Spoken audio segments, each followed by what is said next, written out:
دین نبی کے دائی ہیں، پاکستان کی خاطر دیکھو سب جانباز سپاہی ہیں، اور پاکستان کی خاطر دیکھو سب جانباز سپاہی ہیں، سب جانباز سپاہی ہیں۔ جب شہزاد یہ سامنے آئے، جب شہزاد یہ سامنے آئے، فتح ہر میدان ہے، مدرسے میں رہنے والے تو رب کا مہمان ہے، تو رب کا مہمان ہے۔ سر پر پگڑی، منہ پر داڑھی، دل میں تیرے قرآن ہے، مدرسے میں رہنے والے تو رب کا مہمان ہے، تو رب کا مہمان ہے۔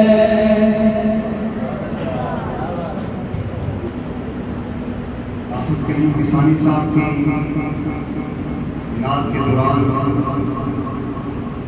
یادگار اسلام ترجمان اہل حق کی تمام تنظیموں کے روح رواں پاک مدارس العربیہ پاکستان کی جان استاد علامہ شیخ رضی سماجی محسن مشفق مولانا قاضی رشید صاحب صلاح عالیہ تشریف لائے، ان کے گہرائیوں سے ان کا شکریہ ادا کرتے ہیں۔ انشاءاللہ آج کے مہمان خصوصی بھی وہی ہیں اور انشاءاللہ اختتامی خطاب بھی ہوگا۔ میں اس ادارے کے سرپرست علامہ مولانا زیر الدین مزید صاحب عالیہ سے تشریف لائے اور اپنے مواضع حسنہ سے مستفید فرمائے۔ تشریف لاتے ہیں شیخ حدیث مولانا زیر الدین مزید صاحب۔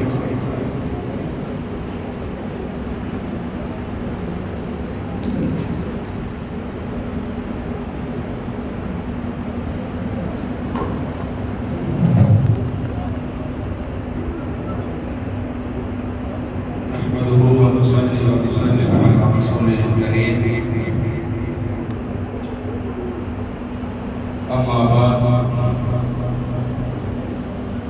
أعوذ بالله من الشيطان الرجيم بسم الله الرحمن الرحيم يا أيها الذين آمنوا ادخلوا في السلم كافة ولا تتبعوا خطوات الشيطان إنه لكم عدو مبين صدق الله العظيم إن الله وملائكته يصلون على النبي يا أيها الذين آمنوا صلوا عليه وسلموا تسليما درود شریف پڑھ لیجیے اللهم صل على محمد وعلى آل محمد وبارك وسلم وسلم عليه۔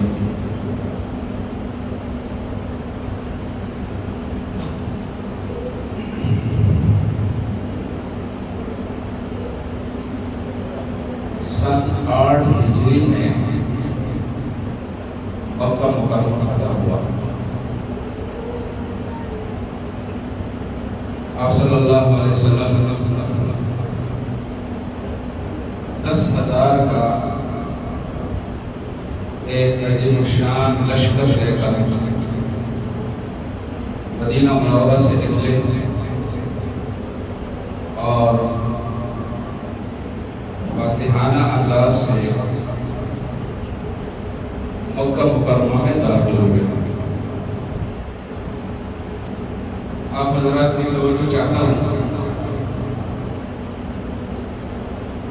آج کے اس اجتماع کی مناسبت سے عظمت قرآن، صداقت قرآن، حفاظت قرآن،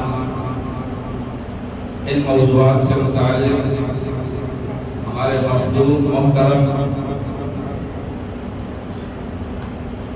حضرت مولانا قاضی رشید صاحب کا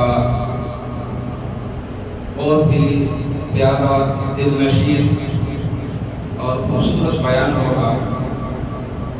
میں صرف آپ حضرات کے سامنے سیرت النبی صلی اللہ علیہ وسلم کا ایک صفحہ پڑھ کر سنانا چاہتا ہوں. آپ حضرات توجہ فرمائیں گے تو میرے لیے سیرت النبی صلی اللہ علیہ وسلم کا وہ صفحہ پڑھنا آسان ہوگا. میں یہ عرض کر رہا ہوں کہ سن 8 ہجری میں مکہ مکرمہ فتح ہوا. حضرات توجہ فرمائیں گے تو بات کرنے کی اس طرح مشکل. سن 8 ہجری میں مکہ مکرمہ فتح ہوا. آپ صلی اللہ علیہ وسلم مکہ مکرمہ میں فاتحانہ انداز سے داخل ہوئے. رمضان کا مہینہ تھا. فتح مکہ کی ابتدائی ضروریات سے فارغ ہونے کے بعد آپ صلی اللہ علیہ وسلم کے سامنے ایک اور مرحلہ درپیش ہوا اور وہ تھا غزوہ حنین. آپ صلی اللہ علیہ وسلم غزوہ حنین کے لیے تشریف لے گئے. تفصیلات سیرت کی کتابوں میں موجود. غزوہ حنین محاصرہ طائف اس سے فارغ ہو کر آپ صلی اللہ علیہ وسلم واپس آئے. جعرانہ کے مقام پر آپ نے 17 دن علی اختلاف الاقوال 17 دن قیام فرمایا اور غزوہ حنین سے حاصل ہونے والی جو غنیمتیں تھیں اموال غنیمت وہ آپ نے تقسیم فرمائے. تفصیلات اپنی جگہ موجود ہیں. جعرانہ سے آپ نے احرام باندھا اور احرام باندھ کر آپ صلی اللہ علیہ وسلم مکہ مکرمہ میں آئے. عمرہ ادا کیا اور عمرہ ادا کرنے کے بعد آپ صلی اللہ علیہ وسلم سیدھے واپس مدینہ منورہ کے لیے روانہ ہو گئے. مدینہ منورہ پہنچنے کے بعد ایک دوسرا عظیم پروگرام جو آپ کے سامنے درپیش تھا وہ غزوہ تبوک.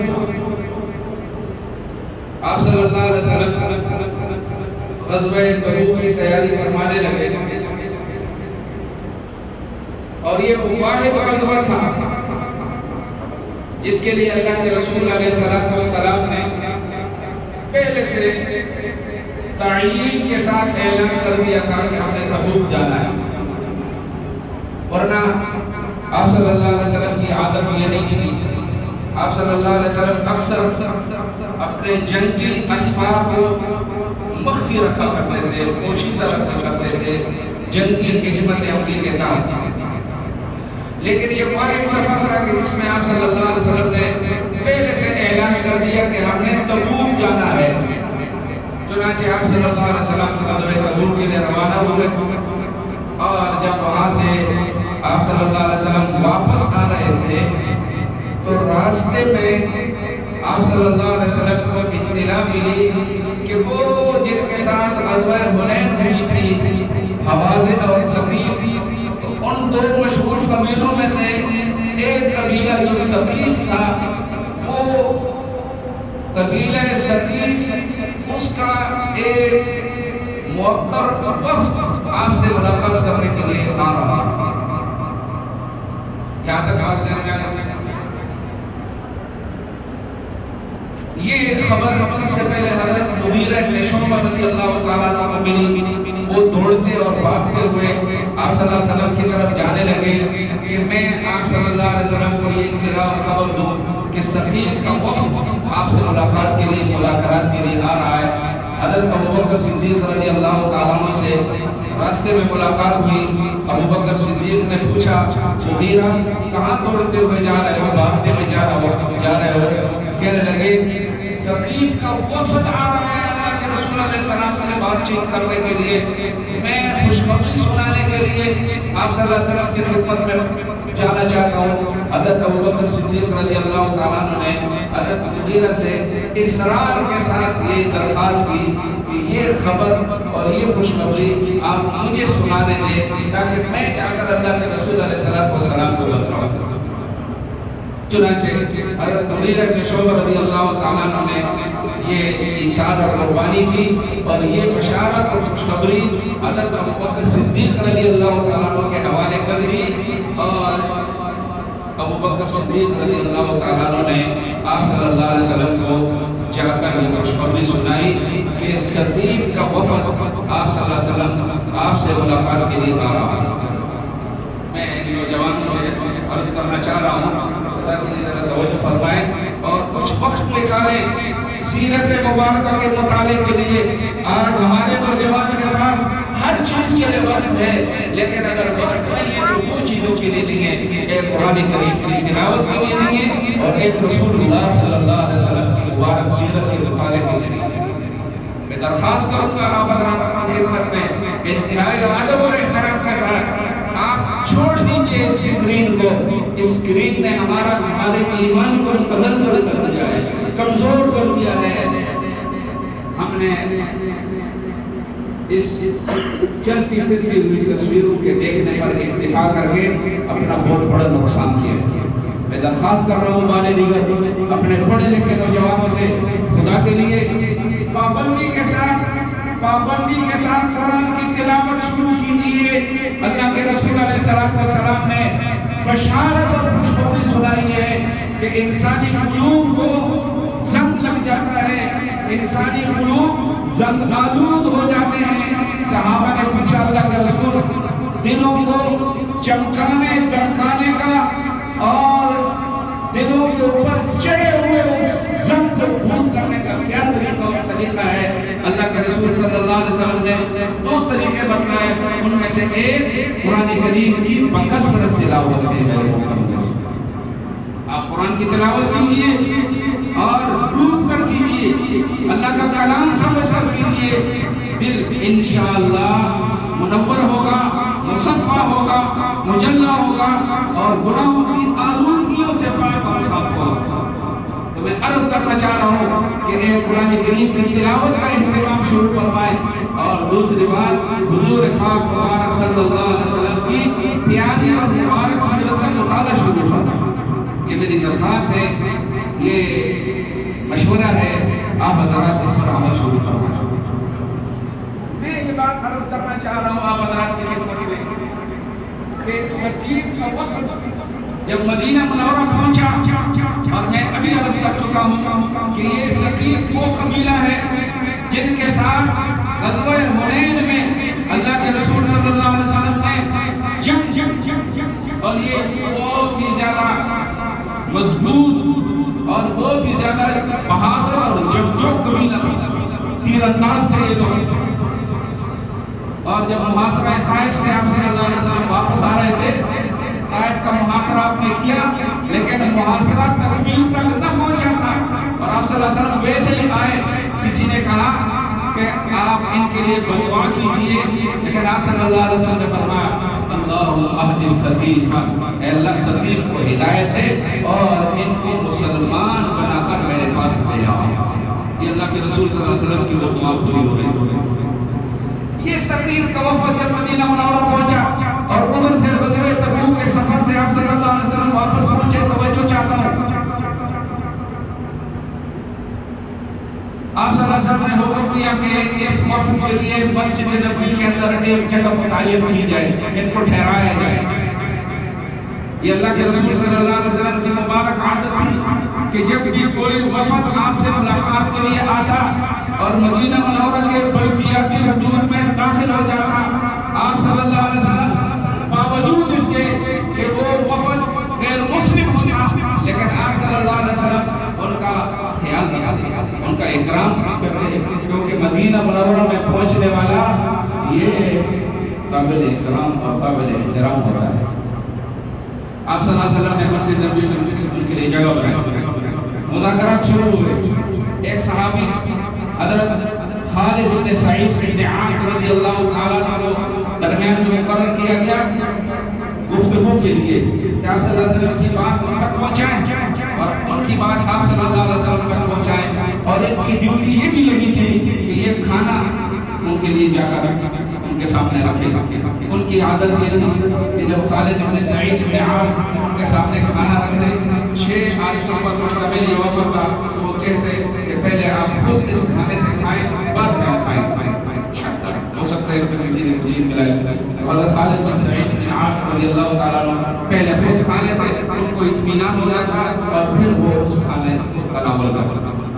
بات کی شروع جس کے لیے میں نے یہ تمہید عرض کی اور جو میں عرض کرنا چاہ رہا ہوں، کہنے لگے اللہ کے رسول ہم مسلمان ہونا چاہتے ہیں لیکن ہماری چند شرائط، ہم مشروط مسلمان ہونا چاہتے ہیں. آپ صلی اللہ علیہ وسلم نے ان کی شرطیں معلوم کی. پتہ چلا کہ ان کی پہلی شرط یہ ہے کہ ہم مسلمان ہوں گے بشرطے کہ ہم مسلمان ہوں گے بشرطے کہ نمبر 1 ہمارے ہاں جو بت ہے طائف میں لات اس کو نہ چھیڑا جائے، اس کو کچھ نہ کہا جائے. آپ صلی اللہ علیہ وسلم نے فرمایا نہیں ایسا نہیں ہو سکتا، اس بت کو توڑنا پڑے گا. کہنے لگے ہماری دوسری شرط ہے کہ اگر اس کا توڑنا ضروری ہے تو ہمارے ہاتھوں سے نہ توڑوایا جائے. آپ نے فرمایا ہاں یہ بات معقول ہے، آپ کے ہاتھوں سے نہیں توڑوایا. اس کے لیے حضرت ابو سفیان رضی اللہ تعالیٰ المغیرہ بن شعبہ رضی اللہ تعالیٰ عنہ کی تشکیل ہوئی کہ یہ جا کر توڑ دیں. دوسری شرط انہوں نے پیش کی اللہ کے رسول ہم مسلمان ہوں گے لیکن ہمیں نماز کی پابندی سے مستثنا کر دیا جائے. ہم مسلمان ہو جائیں گے نماز نہیں پڑھیں گے، جب مرضی ہوگی پڑھ لیں گے، نہیں تو نہیں پڑھیں گے. آپ صلی اللہ علیہ وسلم نے فرمایا لا خیر فی دین لا صلاۃ فیہ. وہ بھی کیا دین ہے، وہ بھی کیا دین ہے جس کے اندر نماز نہیں. اس دین کے اندر کوئی خیر نہیں ہے، کوئی بہتری نہیں ہے جس کے اندر نماز نہیں. آپ صلی اللہ علیہ وسلم نے فرمایا نہیں، یہ شرط بھی قبول نہیں. تیسری شرط کہہ رہے کہ اللہ کے رسول ہم مسلمان ہو جائیں گے لیکن ہماری ایک شرط ہے کہ ہمیں سودی کاروبار کی اجازت ملنی چاہیے. ہم مسلمان ہو جائیں گے لیکن چونکہ ہم تجارتی لوگ ہیں، کاروباری لوگ ہیں، دیگر ملکوں اور علاقوں کے ساتھ ہمارا تجارتی ربط اور تعلق ہے، لہذا ہمیں سود کی اجازت ملنی چاہیے. ہم مسلمان ہو جائیں گے لیکن سودی کاروبار بدسلوک کرتے رہیں گے. آپ صلی اللہ علیہ وسلم نے فرمایا نہیں، یہ بھی قبول نہیں ہے، اس لیے کہ یہ تو اللہ نے منع فرمایا. اللہ کے رسول علیہ السلام نے اس شرط کے ماننے سے بھی انکار فرمایا. کہنے لگے ہماری چوتھی شرط یہ ہے کہ ہم مسلمان ہو جائیں گے لیکن ہمیں زنا کی اجازت ملنی چاہیے. ہمارے ہاں شادیوں کا رواج بڑا دیر سے ہے، ہم دیر سے شادیاں کرتے ہیں، ہمارے نوجوان بے برداشت ہو جاتے ہیں، اس لیے ہمیں زنا کی اجازت ہے. آپ نے فرمایا میں کیسے اجازت دے سکتا ہوں، یہ تو اللہ نے منع فرمایا. اللہ کا ارشاد ہے وَلَا تَقْرَبُوا الزِّنَا. زنا کرنا تو دور کی بات ہے، زنا کے قریب نہ جاؤ. کہنے لگے ہماری ایک شرط یہ ہے کہ ہمیں شراب کی اجازت ملنی چاہیے. ہمارا علاقہ انگوروں کے باغات پر مشتمل ہے، ہم لوگ انگور سے شراب کشید کرتے ہیں، شراب بناتے ہیں. ہم مسلمان ہو جائیں گے لیکن ہمیں شراب کی اجازت ملنی چاہیے. اللہ کے رسول صلی اللہ علیہ وسلم نے فرمایا یہ عجیب بات ہے اور یہ کیسی بات ہے کہ تمہیں شراب کی اجازت؟ شراب تو ایک گندگی ہے، ایک پلید اور ایک ناپاک چیز ہے، اس کی اجازت نہ کیسے دے سکتے؟ یہ شرائط نامہ طائف سے آنے والے ثقیف کے 6 رکنی وفد نے آپ کے سامنے پیش کیا. میں پھر دوہراؤں، نمبر 1 ہمارا بت نہ توڑا جائے. نمبر 2 پابندی سے مستثنا کر دیا جائے. نمبر 3 ہمیں سودی کاروبار کی اجازت ملنی چاہیے. نمبر 4 پابندی نہیں ہونی چاہیے. نمبر 5 ہمیں شراب کی اجازت ملنی چاہیے. اللہ کے رسول صلی اللہ علیہ وسلم نے فرمایا ان میں سے کوئی شخص قبول نہیں ہے. اگر تمہیں مسلمان ہونا ہے تو غیر مشروط مسلمان ہونا ہے. تمہارا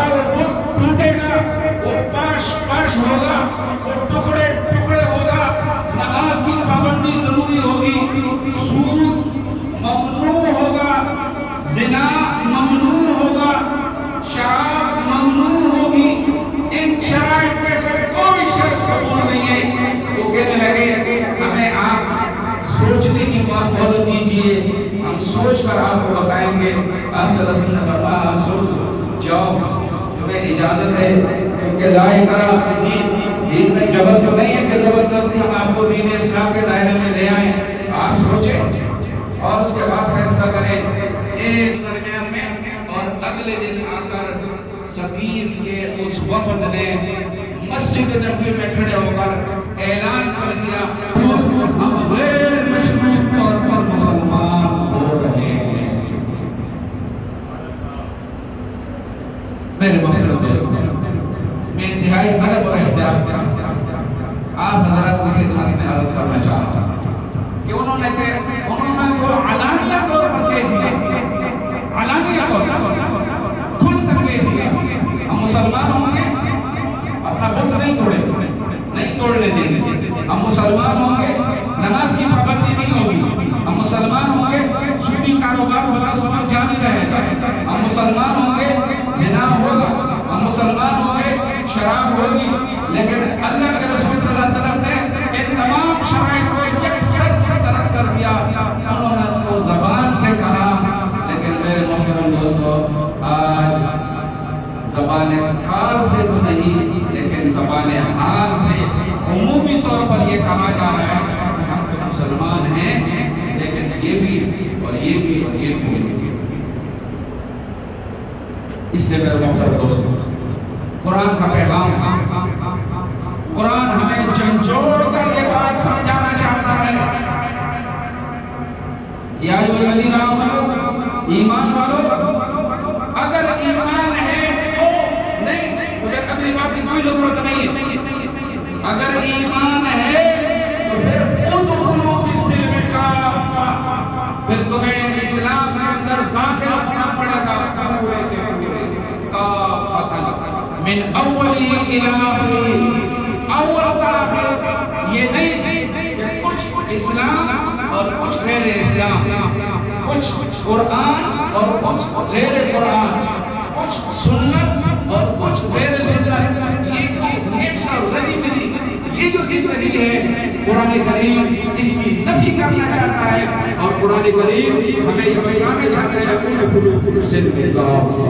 پورے کے پورے داخل ہو جاؤ. میرے محترم دوستو اسلام کے اندر پورے کے پورے داخل ہونے سے جو سب سے بڑی رکاوٹ ہے وہ شیطان ہے. اس نے فرمایا وَلَا تَتَّبِعُوا خُطُوَاتِ الشَّيْطَانِ، شیطان کے نقشے قدم پر نہ چلو. شیطان اولا تمہیں دائرہ اسلام کے اندر نہیں آنے دیتا، اور اگر آ جاؤ تو پھر تمہیں پورا کا پورا مسلمان نہیں رہنے دیتا.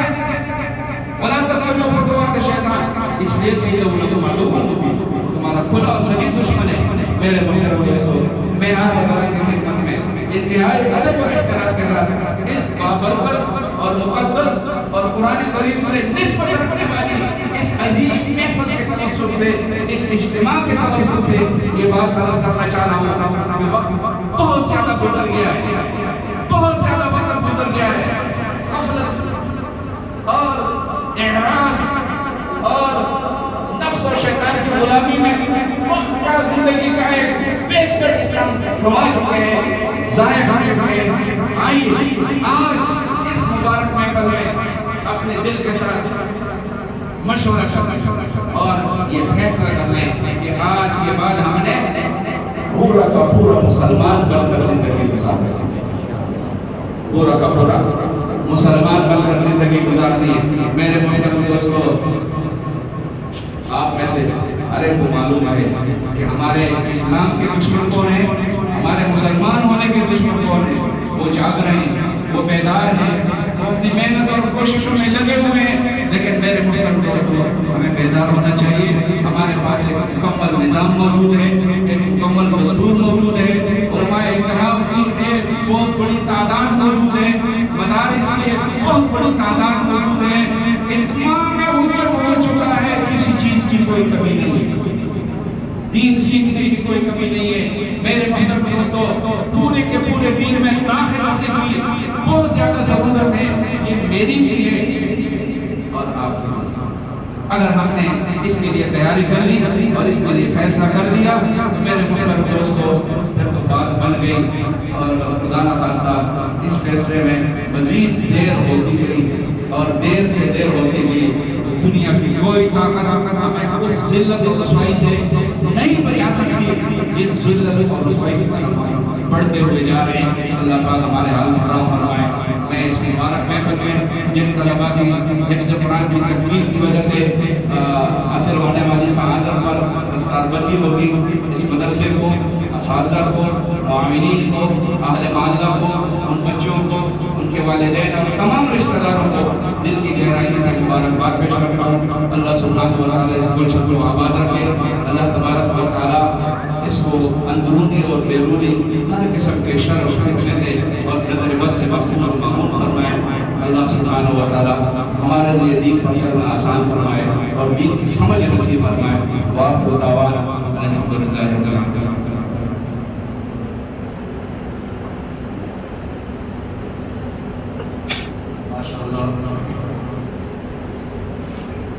حضرت نے اپنا درد ایک فکر ہمیں غیر فرمائی ہے.